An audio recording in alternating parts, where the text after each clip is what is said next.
नमस्कार दोस्तों। आइए सुनते हैं मुंशी प्रेमचंद्र जी की कहानी देवी। बूढ़ों में जो एक तरह की बच्चों की सी बेशर्मी आ जाती है, वह इस वक्त भी तुलिया में न आई थी। यद्यपि उसके सिर के बाल चांदी हो गए थे और गाल लटक कर दाढ़ों के नीचे आ गए थे। वह खुद भी निश्चित रूप से अपनी उम्र न बता सकती थी, लेकिन लोगों का अनुमान था कि वह 100 की सीमा तो पार कर चुकी है और अभी तक भी चलती तो अंचल से सिर ढांककर, आंखें नीची किए हुए, मानो नवेली बहू है। थी तो चमारन, पर क्या मजाल किसी के घर के पकवान देखकर उसका जी ललचाया। गांव में ऊंची जातों के बहुत से घर थे। तुलिया का सभी जगह आना जाना था।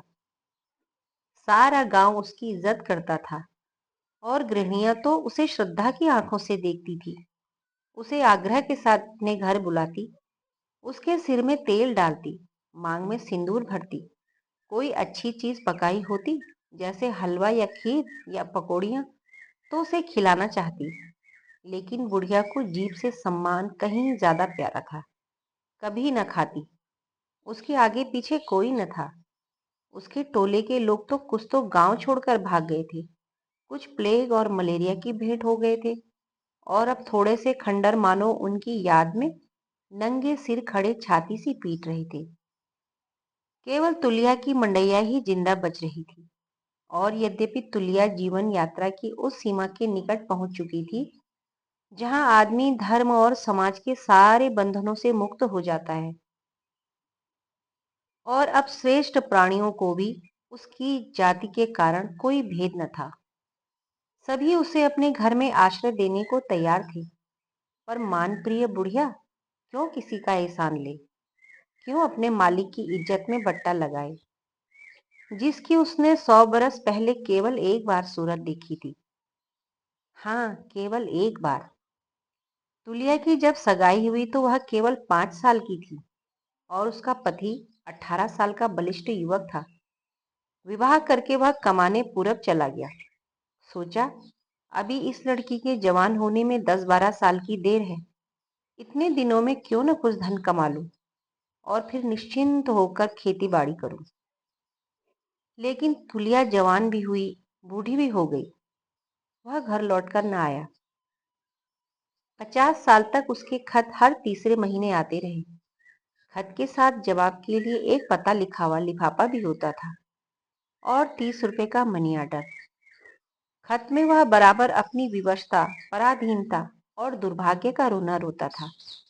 क्या करूं तुला, मन में तो बड़ी अभिलाषा है कि अपनी मंडैया को आबाद कर देता और तुम्हारे साथ सुख से रहता, पर यह सब कुछ नसीब के हाथ है।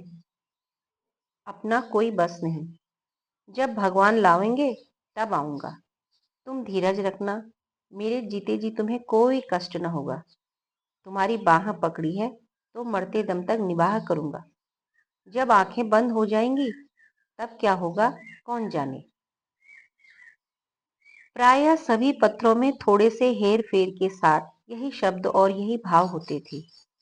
हाँ, जवानी के पत्रों में विरह की जो ज्वाला होती थी, उसकी जगह अब निराशा की राख रह गई। लेकिन तुलिया के लिए सभी पत्र एक से प्यारे थे, मानो उसके हृदय के अंग हों। उसने एक खत भी कभी न फाड़ा था। ऐसे शगुन के पत्र कहीं फाड़े जाते हैं? उनका एक छोटा सा पोथा जमा हो गया था। उनके कागज का रंग उड़ गया था, स्याही भी उड़ गई थी। लेकिन तुलिया के लिए तो वो अभी भी उतने ही सजीव, उतने ही सतृष्ण, उतने ही व्याकुल थे। सबके सब उसकी पेटारी में डाल डोरे के साथ बंधे हुए, उसके दीर्घ जीवन से संचित सौभाग्य की भांति रखे हुए थे। इन पत्रों को पाकर तुलिया गदगद हो जाती। उसके पांव जमीन पर न पड़ते। उन्हें बार बार पढ़वाती और बार बार रोती। उस दिन वह अवश्य केसों में तेल डालती, सिंदूर में मांग भरवाती, रंगीन साड़ी पहनती, अपनी पुरखिनों के चरण छूती और आशीर्वाद लेती। उसका सुहाग जाग उठता था। गांव की गृहिणियों के लिए पत्र पत्र नहीं, जो पढ़कर फेंक दिया जाता था। अपने प्यारे प्रदेशी के प्राण हैं, देह से मूल्यवान। उनमें देह की कठोरता नहीं, कलुषता नहीं, आत्मा की आकुलता और अनुराग है। तुलिया पति के पत्रों को ही शायद पति समझती थी। पति का कोई दूसरा उसने रूप देखा ही कहाँ था। रमणिया हंसी से पूछती, क्यों बुआ, तुम्हें फूफा की कुछ याद आती है? तुमने उनको देखा तो होगा। और तुलिया के झुर्रियों से भरे हुए मुखमंडल पर यौवन चमक उठता, आंखों में लाली आ जाती। पुलक कर कहती, याद क्यों नहीं आती बेटा? उनकी सूरत तो आज भी मेरी आंखों के सामने है। बड़ी बड़ी आंखें, लाल लाल ऊंचा माथा, चौड़ी छाती, गठी हुई देह। ऐसा तो अब यह कोई पट्टा ही नहीं रहा। मोतियों के से दांत थे बेटा, लाल लाल कुर्ता पहने हुए थे।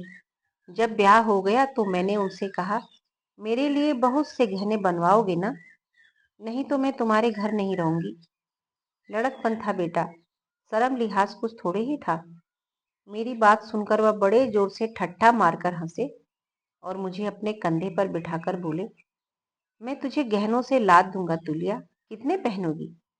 मैं परदेश कमाने जाता हूँ, वहां से रुपए भेजूंगा, तू बहुत से गहने बनवाना। जब वहां से आऊंगा तो अपने साथ भी सिंदूक भर गहने लाऊंगा। मेरा हुआ था डोला बेटा। माँ बाप की ऐसी हैसियत कहाँ थी कि उन्हें बारात के साथ अपने घर बुलाते। उन्हीं के घर में मेरी उनकी सगाई हुई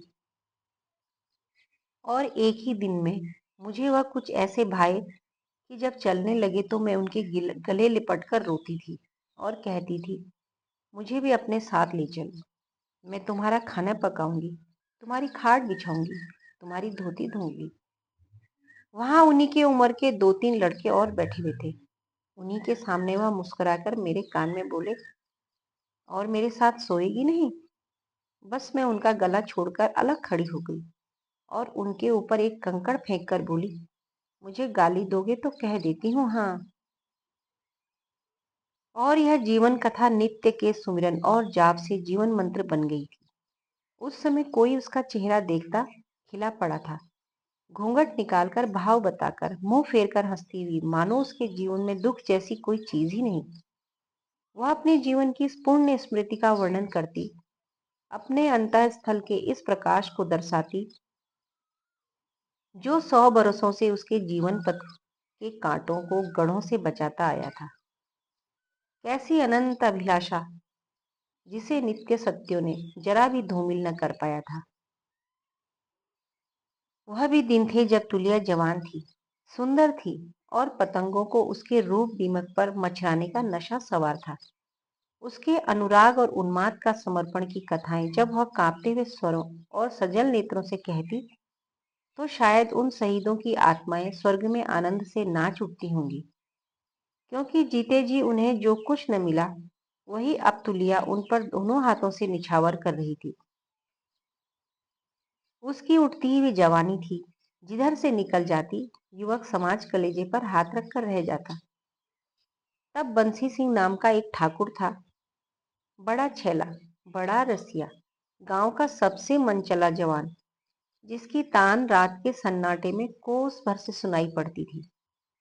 दिन में सैकड़ों बार तुलिया के घर के चक्कर लगाता, तालाब के किनारे, खेतों में, खलिहान में, कुएं पर, जहां वह जाती परछाई की तरह उसके पीछे लगा रहता। कभी दूध लेकर उसके घर आता, कभी घी लेकर। कहता, तुलिया, मैं तुझसे कुछ नहीं चाहता, बस जो कुछ मैं तुझे भेंट करूं वह ले लिया कर। तू मुझसे नहीं बोलना चाहती, मत बोल। मेरा मुंह नहीं देखना चाहती, मत देख। लेकिन मेरे चढ़ावों को ठुकरा मत, बस मैं इसी से संतुष्ट हो जाऊंगा। तुलिया ऐसी भूली न थी, जानती थी यह उंगली पकड़ने वाली बात है, लेकिन न जाने कैसे वह एक दिन धोखे में आ गई। नहीं, धोखे में नहीं आई, उसकी जवानी पर उसे दया आ गई। एक दिन वह पके हुए आम की टोकरी लेकर आया। तुलिया ने कभी कलमी आम न खाए थे। टोकरी उसने ले ली, फिर तो आए दिन आम की डलियां आने लगी। एक दिन जब तुलिया टोकरी लेकर घर में जाने लगी तो बंसी ने धीरे से उसका हाथ पकड़कर अपने सीने पर रख लिया और चट उसके पैरों पर गिर पड़ा। फिर बोला, तुलिया, अगर अब भी मुझ पर दया नहीं आती तो आज मुझे मार डाल, तेरे हाथों से मर जाऊं, बस यही साध है। तुलिया ने टोकरी पटक दी, अपने पांव छुड़ाकर एक पग पीछे हट गई और रोष भरी आंखों से ताकती हुई बोली, अच्छा ठाकुर, अब यहाँ से चले जा, नहीं तो या तुम नहीं या मैं नहीं, आग लगे तुम्हारे आमों में। और तुमको क्या कहूँ, मेरा आदमी काले कोसों मेरे नाम पर बैठा हुआ है, इसलिए कि मैं यहाँ उसके साथ कपट करूं। वह मर्द है, 4 पैसे कमाता है, क्या वह दूसरी नहीं रख सकता था? क्या औरतों की संसार में कमी है? लेकिन वह मेरे नाम पर चाहे ना हो, पढ़ोगे तो उसकी चिट्ठियां जो मेरे नाम भेजता है, आप चाहे जिस दशा में हो। मैं कौन यहाँ बैठी देखती हूँ, लेकिन मेरे पास बराबर रुपए भेजता है ना, इसीलिए मैं यहाँ दूसरों के व्यवहार करूं। जब तक मुझको अपनी और अपने को मेरा समझता रहेगा, तुलिया उसी की रहेगी, मन से भी कर्म से भी। जब उससे मेरा विवाह हुआ था तब मैं 5 साल की अल्हड़ छोकरी थी। उसने मेरे साथ कौन सा सुख उठाया, वहां पकड़ने की लाज ही तो निभा रहा है। जब तक वह मर्द होकर प्रीत निभाता है तो मैं औरत होकर क्या उसके साथ दगा करूं? यह कहकर वह भीतर गई और पत्रों की पिटारी लाकर ठाकुर के सामने पटक दी। मगर ठाकुर की आंखों का तार बंधा हुआ था, ओंठ बिचके जा रहे थे, ऐसा जान पड़ता था कि भूमि में धंसा जा रहा है। एक क्षण के बाद उसने हाथ जोड़कर कहा, मुझसे बहुत बड़ा अपराध हो गया तुलिया, मैंने तुझे पहचाना न था। अब इसकी यही सजा है कि इसी क्षण मुझे मार डाल। ऐसे पापी का उद्धार का एक यही मार्ग है। तुलिया को उस पर दया न आई। वह समझती थी कि वह अभी तक शरारत किए जाता है।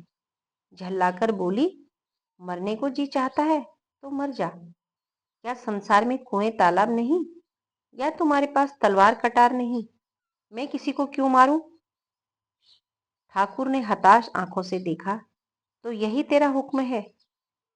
मेरे हुक्म क्यों होने लगा? मरने वाले को क्या किसी की हुक्म चाहिए? ठाकुर चला गया और दूसरे दिन उसकी लाश नदी में तैरती हुई मिली। लोगों ने समझा तड़के नहाने गया होगा, पांव फिसल गया होगा। महीनों तक गांव में इसकी चर्चा रही, पर तुलिया ने जबान न खोली, उधर का आना जाना ही बंद कर दिया। बंसी सिंह के मरते ही छोटे भाई ने जायदाद पर कब्जा कर लिया और उसकी स्त्री और बालक को सताने लगा। देवरानी ताने देती, देवर ऐब लगाता। आखिर अनाथ विधवा एक दिन जिंदगी से तंग आकर घर से निकल पड़ी। गांव में सोता पड़ गया था। तुलिया भोजन करके हाथ में लालटेन लिए गाय को रोटी खिलाने निकली थी। प्रकाश में उसने ठकुराइन को दबे पांव जाते देखा। सिसकती और अंचल से आंसू पोंछती जाती थी। 3 साल का बालक गोद में था। तुलिया ने पूछा, इतनी रात कहाँ जाती हो ठकुराइन? सुनो, क्या बात है, तुम रो क्यों रही हो? ठकुराइन ने घर से जा तो रही थी, पर उसे खुद भी न मालूम था। तुलिया की एक बार भी भीत नेत्रों से देखकर बिना कुछ जवाब दिए आगे बढ़ी। जवाब कैसे देती? गले में तो आंसू भरे पड़े थे और इस समय न जाने क्यों और उमड़ आए थे। तुलिया सामने आकर बोली, जब तक तुम बता न दोगी मैं तुम्हें एक पग आगे जाने न दूंगी। ठाकुराइन खड़ी हो गई और आंसू भरी आंखों से क्रोध में भरकर बोली, तू क्या करेगी पूछकर? तुझसे मतलब? मुझसे कोई मतलब नहीं। क्या मैं तुम्हारे गांव की नहीं? गांव वाले एक दूसरे के दुख दर्द में साथ देते हैं ना। मैं न दूंगी तो कौन देगा? इस जमाने में कौन किसका साथ देता है तुलिया? जब अपने घर वालों ने ही साथ नहीं दिया और तेरे भैया के मरते ही मेरे खून के प्यासे हो गए, तो फिर मैं और किससे आशा रखूं? तुझसे मेरे घर का क्या कुछ हाल छिपा है? वहां मेरे लिए अब जगह नहीं। जिस देवर देवरानी के लिए मैं प्राण देती थी, वही मेरे अब दुश्मन है। चाहते हैं कि यह एक रोटी खाए और अनाथों की तरह पड़ी रहे। मैं रखेली नहीं हूँ, उडरी हूँ, ब्याहता हूँ, 10 गांव के बीच में ब्याह करके आई हूँ। अपनी रत्ती भर भी जायदाद न छोड़ूंगी और अपना राधा लेकर रहूंगी। तेरे भैया, ये 2 शब्द तुलिया को इतने प्यारे लगे कि उसने ठकुराइन को गले लगा लिया और हाथ पकड़कर बोली, तो बहन, मेरे घर चलकर रहो, और कोई साथ दे या न दे, तुलिया मरते दम तक तुम्हारा साथ देगी। मेरा घर तुम्हारे लायक तो नहीं, लेकिन घर में कुछ भी नहीं तो शांति बहुत है, और मैं कितनी ही नीच क्यों न हूं तो तुम्हारी बहन न। ठाकुराइन ने तुलिया के चेहरे पर अपनी विस्मय भरी आंखें जमा दी। ऐसा न हो मेरे पीछे मेरा देवर तुम्हारा भी दुश्मन हो जाए। मैं दुश्मनों से नहीं डरती, नहीं इस टोले में अकेली न रहती, लेकिन मैं तो नहीं चाहती कि मेरे कारण तुझ पर कोई आफत आए। तो उनसे कहेगा ही कौन, और किसे मालूम होगा कि अंदर तुम हो। ठकुराइन को ढाढ़स बंधा। सकुचाती हुई तुलिया के साथ अंदर आई। उसका हृदय भारी था, जो एक विशाल पक्के की स्वामिनी थी। आज इस झोपड़ी में पड़ी हुई थी। घर में एक ही खाट थी। ठकुराइन बच्चे के साथ उस पर सोती, तुलिया जमीन पर पड़ी रहती।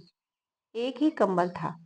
ठकुराइन उसे ओढ़ती, तुलिया टाट का टुकड़ा ओढ़कर रात काटती। मेहमान का क्या सत्कार करे, कैसे रखे, यही सोचा करती। ठकुराइन के जूठे बर्तन मांजना, कपड़े छांटना, उसके बच्चों को खिलाना, ये सारे काम वह इतने उमंग से करती मानो देवी की उपासना कर रही हो। ठकुराइन इस विपत्ति में भी ठकुराइन थी, गर्वणी, विलास प्रिय, कल्पनाहीन। इस तरह रहती मानो उसका घर है, और तुलिया पर इस तरह रौब जमाती मानो वह उसकी लौंडी है। लेकिन तुलिया अपने अभागे प्रेम के साथ प्रीति की रीत का निवाह कर रही थी। उसका मन कभी मैला न होता, माथे पर कभी बल न पड़ते। एक दिन ठकुराइन ने कहा, तुला, तुम बच्चे को देखती रहना, मैं 2-4 दिन के लिए जरा बाहर जाऊंगी। इस तरह तो यहाँ जिंदगी भर तुम्हारी रोटियां तोड़ती रहूंगी, पर दिल की आग कैसे ठंडी होगी। इस बेहया को इसकी जाल कहाँ कि उसकी भावज कहाँ चली गई। वह तो दिल में खुश होगा कि अच्छा हुआ उसके मार्ग का कांटा हट गया। ज्यों ही पता चला मैं अपने मायके नहीं गई, कहीं और पड़ी हूं, तो वह तुरंत तुझे बदनाम कर देगा, और सारा समाज उसी का साथ देगा। अब मुझे अपनी फिक्र करनी चाहिए। तुलिया ने पूछा, कहाँ जाना चाहती हो बहन? कोई हर्ज न हो तो मैं भी साथ चलूं? अकेली कहाँ जाओगी?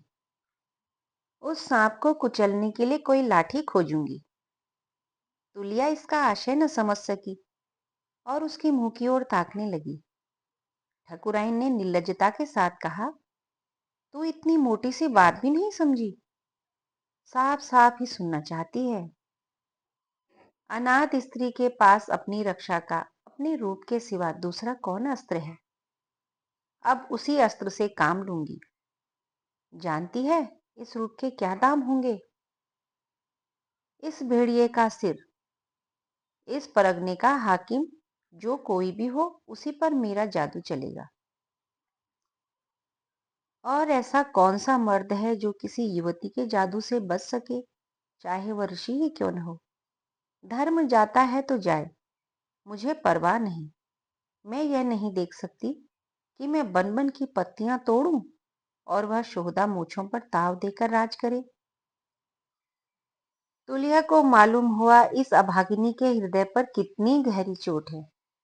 इस व्यथा को शांत करने के लिए वह जान पर ही नहीं खेल रही, धर्म पर भी खेल रही है। धर्म पर भी खेल रही है, जिसे वह प्राणों से भी प्रिय समझती है। बंसी सिंह की वह प्रार्थी मूर्ति उसकी आंखों के सामने आ खड़ी हुई। वह बलिष्ठ था। अपनी फौलादी शक्ति से वह बड़ी आसानी के साथ तुलिया पर बल प्रयोग कर सकता था। और उस रात के सन्नाटे में उस अनाथा की रक्षा करने वाला भला कौन था? पर उसकी सतीत्व, उसकी भर्त्सना ने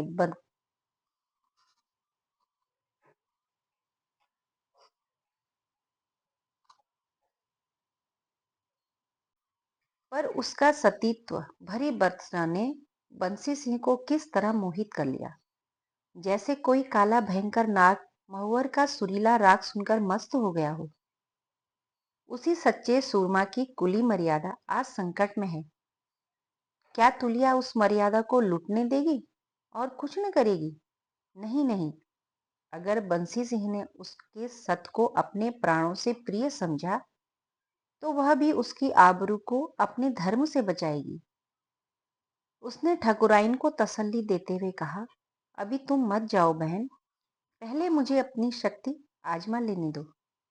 मेरी आबरू चली गई भी तो कौन हंसेगा? तुम्हारी आबरू के पीछे तो एक कुल की आबरू है ना। ठकुराइन ने मुस्कुराकर उसको देखा, बोली, तू यह कला क्या जाने तुलिया? कौन सी कला?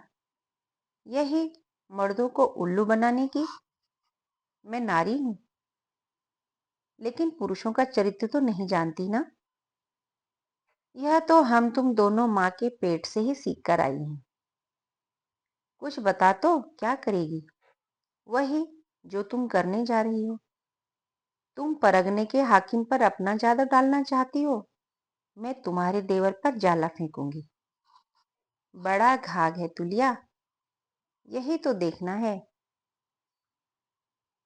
तुलिया ने बाकी रात कार्यक्रम और उसका विधान सोचने में काटी। कुशल सेनापति की भांति उसने धावे और मारकाट की एक योजना सी मन में बना ली। उसे अपनी विजय का विश्वास था। शत्रु निशंस था, इस धावे की उसे जरा भी खबर न थी। बंसी सिंह का छोटा भाई गिरधर कंधे पर 6 फीट का मोटा लठ लिए अकड़ता चला आ रहा था कि तुलिया ने पुकारा, ठाकुर, तनिक यह घास का गड्ढा मेरे सिर पर उठाकर तो रख दो, मुझसे नहीं उठता। दोपहर हो गया था। मजदूर खेतों से लौटकर आ चुके थे। बगुले उठने लगे थे। तुलिया एक पेड़ के नीचे घास का गट्ठा रखे खड़ी थी। उसके माथे से पसीने की धार बह रही थी। ठाकुर ने चौंक कर तुलिया की ओर देखा। उसी वक्त तुलिया का अंचल खिसक गया और नीचे की लाल चोली झलक पड़ी। उसने झट अंचल संभाल लिया, पर उतावली में जूड़े में गुथी हुई फूलों की बेनी बिजली की तरह आंखों में कौंध गई। गिरिधर का मन चंचली हो उठा। आंखों में हल्का सा नशा पैदा हुआ और चेहरे पर हल्की सी सुर्खी और हल्की सी मुस्कुराहट। नस नस में संगीत सा गूंज उठा। उसने तुलिया को हजारों बार देखा था, प्यासी आंखों, ललचाई आंखों से, मगर तुलिया अपने रूप और सत के घमंड में उसकी किसी तरह आंख न उठाती थी। उसकी मुद्रा और ढंग में कुछ ऐसी रुखाई, कुछ ऐसी निठुरता होती थी कि ठाकुर के सारे हौसले पस्त हो जाते, सारा शोक ठंडा पड़ जाता। आकाश में उड़ने वाला पंछी पर उसने जाल और दाने का क्या असर हो सकता है? मगर आज वह पंछी सामने वाली डाली पर आ बैठा और ऐसा जान पड़ता था कि भूखा है, फिर वह क्यों न दाना और जाला लेकर दौड़े। उसने मस्त होकर कहा, मैं पहुंचाई देता हूं तुलिया, तू क्यों सिर पर उठाएगी? तुलिया, कोई देख ले तो यही कहे, ठाकुर को क्या हो गया है? मुझे कुत्तों के भूखने की परवाह नहीं, लेकिन मुझे तो है। ठाकुर न माना, गट्ठा सिर पर उठा लिया और इस तरह आकाश में पांव रखता चला मानो तीनों लोक का खजाना लूटे लिए जाता है। 1 महीना गुजर गया। तुलिया ने ठाकुर पर मोहिनी डाल दी थी और अब उसे मछली की तरह खेला करती थी। कभी बंसी ढीली कर देती, कभी कड़ी। ठाकुर शिकार करने चला था और खुद ही जाल में फंस गया। अपना ईमान और धर्म, प्रतिष्ठा, सब कुछ होम करके वह देवी का वरदान न पा सकता था। तुलिया आज भी उनसे उतनी ही दूर थी जितनी पहले। एक दिन वह तुलिया से बोला, इस तरह कब तक चलेगा तुलिया? चल कहीं भाग चले। तुलिया ने फंदे को और कसा। हाँ, और क्या? जब तुम मुंह फेर लो तो कहीं की न रहूं, दीन से भी जाऊं और दुनिया से भी। ठाकुर ने शिकायत के स्वर में कहा, अब भी तुझे मुझ पर विश्वास नहीं आता? भौरे फूल का रस लेकर उड़ जाते हैं और पतंगे क्या जलकर राख नहीं हो जाते? पतियाऊं कैसे? क्या मैंने तेरा कभी हुक्म टाला है? तुम समझते होंगे कि तुलिया को एक रंगीन साड़ी और 2 छोटे मोटे गहने देकर फंसा लूंगा। मैं ऐसी भोली भाली नहीं हूँ।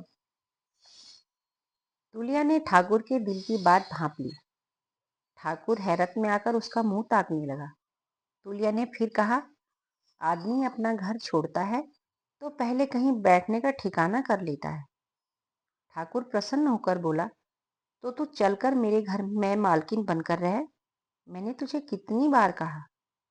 तुलिया आंखें मटका कर बोली, आज मालकिन बनकर रहूं, कल लौंडी बनकर भी न रहने पाऊंगी। क्यों? तो जिस तरह तेरा मन भरे वह कर। मैं तो तेरा गुलाम हूँ। वचन देते हो? हाँ देता हूँ। 1 बार नहीं, 100 बार नहीं, 1000 बार। फिर तो न जाओगे? वचन देकर फिर जाना नामर्दों का काम है। तो अपनी आधी जमीन जायदाद मेरे नाम लिख दो। ठाकुर अपने घर की एक कोठड़ी, 10-5 बीघे खेत, गहने कपड़े तो उसके चरणों में चढ़ा देने को तैयार था, लेकिन आधी जायदाद उसके नाम लिख देने का साहस उसमें न था।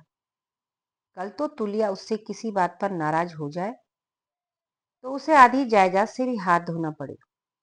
ऐसी औरतों का क्या एतबार। उसे गुमान तक न था कि तुलिया उसके प्रेम की इतनी कड़ी परीक्षा लेगी। उसे तुलिया पर क्रोध आया। यह चमार की बेटी जरा सुंदर क्या हो गई कि समझती है मैं अप्सरा हूं। उसकी मोहब्बत केवल उसके रूप का मोह थी। वह मोहब्बत जो अपने को मिटा देती है और मिट जाना ही अपने जीवन की सफलता समझती है, उसमें न थी। उसने माथे पर बल लाकर कहा, मैं न जानता था तुझे मेरी जमीन जायदाद से प्रेम है, तुलिया, मुझसे नहीं। तुलिया ने छूटते ही जवाब दिया, तो क्या मैं न जानती थी कि तुम्हें मेरे रूप और जवानी से प्रेम है, मुझसे नहीं? तू प्रेम को बाजार का सौदा समझती है। हाँ, समझती हूँ। तुम्हारे लिए प्रेम 4 दिन की चांदनी होगी, मेरे लिए तो अंधेरा पाक हो जाएगा। मैं जब अपना सब कुछ तुम्हें दे रही हूँ तो उसके बदले में सब कुछ लेना भी चाहती हूँ। तुम्हें अगर मुझसे प्रेम होता तो तुम आधी क्या पूरी जायदाद ही मेरे नाम लिख देते। मैं जायदाद क्या सिर पर उठा ले जाऊंगी? लेकिन तुम्हारी नीयत मालूम हो गई। अच्छा ही हुआ।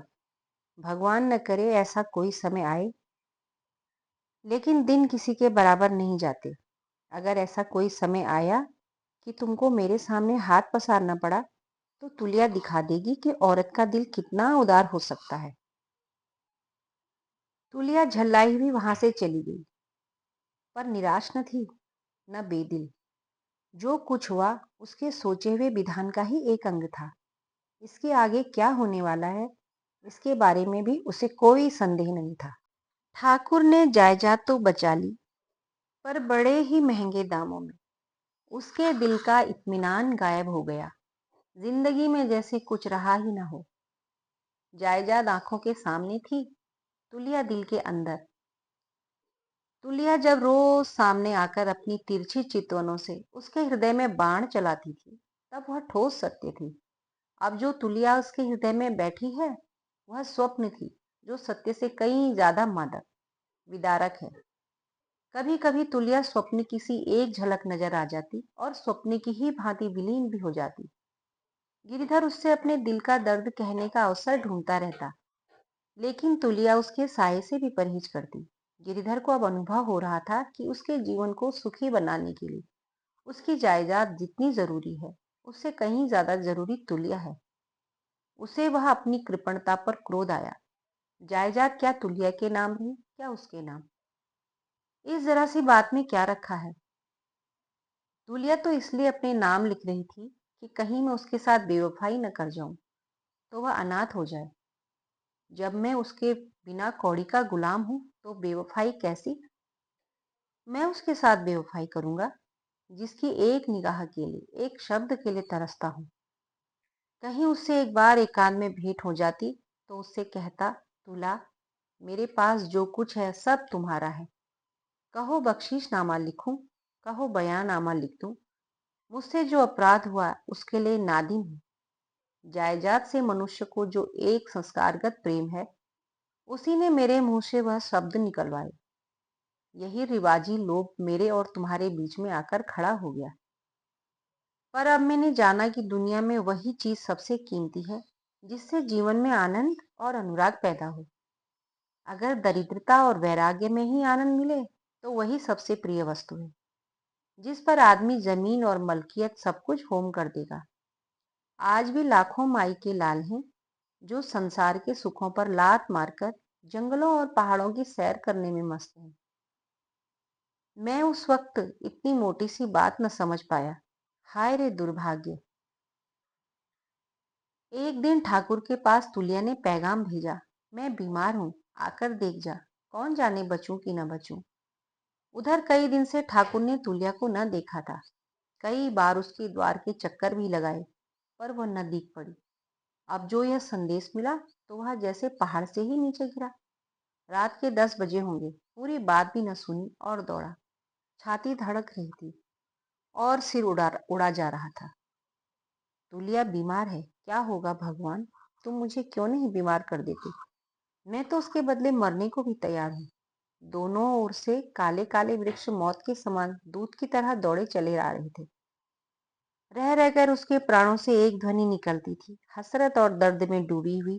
तुलिया बीमार है। उसकी तुलिया ने उसे बुलाया है। उस कृतघ्नि अधम नीच हत्यारे को बुलाया है कि आकर मुझे देख जाओ। कौन जाने बचूं न बचूं। तू अगर न बचेगी तुलिया तो मैं भी न बचूंगा। हाय न बचूंगा। दीवार से सिर फोड़कर मर जाऊंगा। फिर तेरी और मेरी चिता एक साथ बनेगी। दोनों के जनाजे एक साथ निकलेंगे। उसने कदम और तेज किए। आज वह अपना सब कुछ तुलिया के कदमों पर रख देगा। तुलिया उसे बेवफा समझती है ना। आज वह दिखाएगा वफा किसे कहते हैं। जीवन में अगर उसने वफा न की तो मरने के बाद करेगा। इस 4 दिन की जिंदगी में जो कुछ न कर सका वह अनंत युगों तक करता रहेगा। उसका प्रेम कहानी बनकर घर घर फैल जाएगा। मन में शंका हुई, तुम अपने प्राणों का मोह छोड़ सकोगे। उसने जोर से छाती पीटी और चिल्ला उठा, प्राणों का मोह किसके लिए। और प्राण भी तो वही है जो बीमार है। देखो मौत कैसे प्राण ले जाती है और देह को कैसे छोड़ जाती है। उसने धड़कते हुए दिल और थरथराते हुए पांव से तुलिया के घर में कदम रखा। तुलिया अपनी खाट पर एक चादर ओढ़े सिमटी पड़ी थी और लालटेन के अंधे प्रकाश में उसका पीला मुख मानो मौत की गोद में विश्राम कर रहा था। उसने उसके चरणों में सिर रख दिया और आंसुओं में डूबी हुई आवाज से बोला, तुला, यह अभाग तुम्हारे चरणों पर पड़ा हुआ है, क्या आंखें न खोलोगी। तुलिया ने आंखें खोली और उसकी ओर करुण दृष्टि डालकर कराहती हुई बोली, तुम हो गिरिधर सिंह, आ गए। अब मैं आराम से मरूंगी। तुम्हें एक बार देखने के लिए जी बहुत बेचैन था। मेरा कहा सुना माफ कर देना और मेरे लिए मत रोना। इस मिट्टी की देह में क्या रखा है गिरिधर, वह तो मिट्टी में ही मिल जाएगी।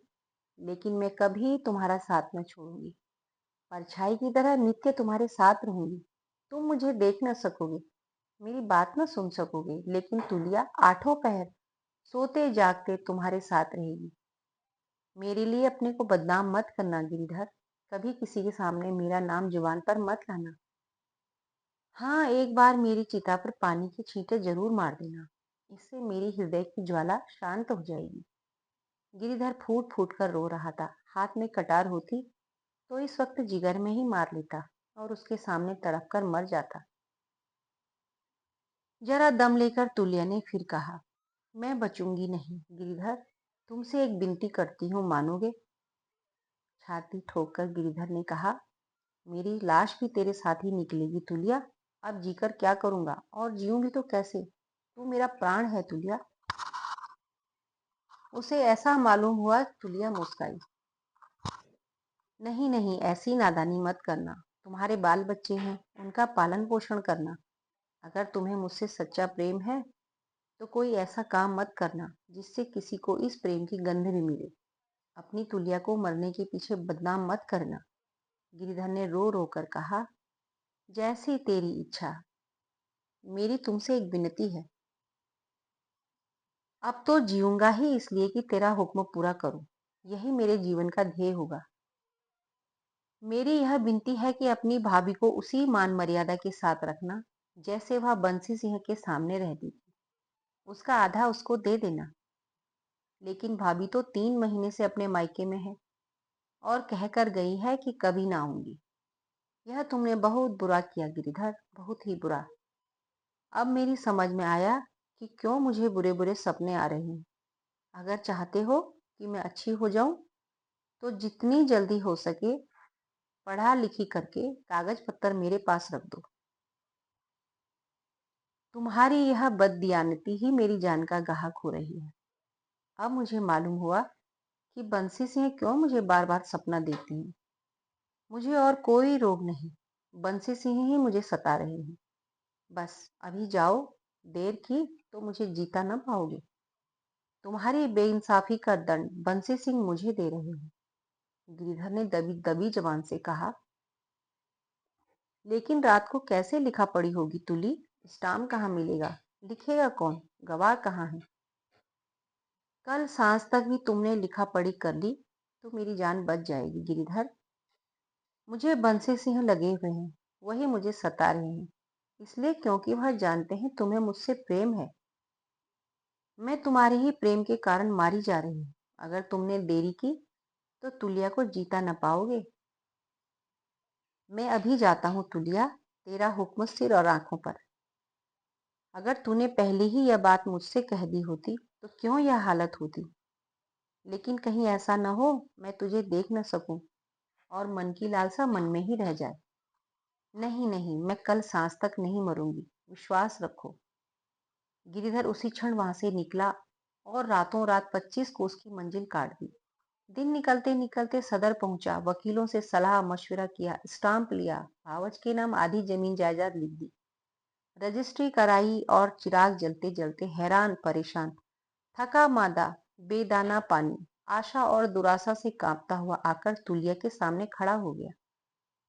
रात के 10 बज गए थे। उस वक्त न रेलें थी न लारियां। बेचारे को 50 कोस की कठिन यात्रा करनी पड़ी। ऐसा थक गया था कि एक एक पग पहाड़ मालूम होता था। पर भय था कि कहीं देर हो जाए तो अनर्थ हो जाएगा। तुलिया ने प्रसन्न मुंह से पूछा, आ गए गिरधर, काम कर लाए? गिरधर ने कागज उसके सामने रख दिया और बोला, हाँ तुला, कर आया। मगर अब भी तुम अच्छी न हुई तो तुम्हारे साथ ही मेरी जान जाएगी। दुनिया चाहे हंसे चाहे रोए, मुझे परवाह नहीं। कसम ले लो जो एक घूंट भी पानी का पिया हो। तुलिया उठ बैठी और कागज को अपने सिरहाने रखकर बोली, अब मैं बहुत अच्छी हूँ, सवेरे तक बिल्कुल अच्छी हो जाऊंगी। तुमने मेरे साथ जो नेकी की है वह मरते दम तक न भूलूंगी। लेकिन अभी अभी मुझे जरा नींद आ गई थी। मैंने सपना देखा कि बंसी सिंह मेरे सिरहाने खड़े हैं और मुझसे कह रहे हैं, तुलिया तू ब्याहता है, तेरा आदमी 1000 कोस दूर बैठा तेरे नाम की माला जप रहा है। चाहता तो दूसरी कर लेता, लेकिन तेरे नाम पर बैठा हुआ है और जन्म भर बैठा रहेगा। अगर तूने उससे दगा की तो मैं तेरा दुश्मन हो जाऊंगा और फिर तो तुझे जान लेकर ही छोड़ूंगा। अपना भला चाहती है तो अपने सत पर रहे। तूने उससे कपट किया, उसी दिन मैं तेरी सांसत कर डालूंगा। बस यह कहकर वह लाल लाल आंखों से मुझे तरेड़ते हुए चले गए। गिरिधर ने एक क्षण तुलिया के चेहरे की तरफ देखा, जिस पर इस समय एक दैवी तेज विराज रहा था। एकाएक जैसे उसकी आंखों के सामने से पर्दा हट गया और सारी साजिश समझ में आ गई। उसने सच्ची श्रद्धा से तुलिया के चरणों को चूमा और बोला, समझ गया तुलिया, तू देवी है। धन्यवाद कहानी सुनने के लिए।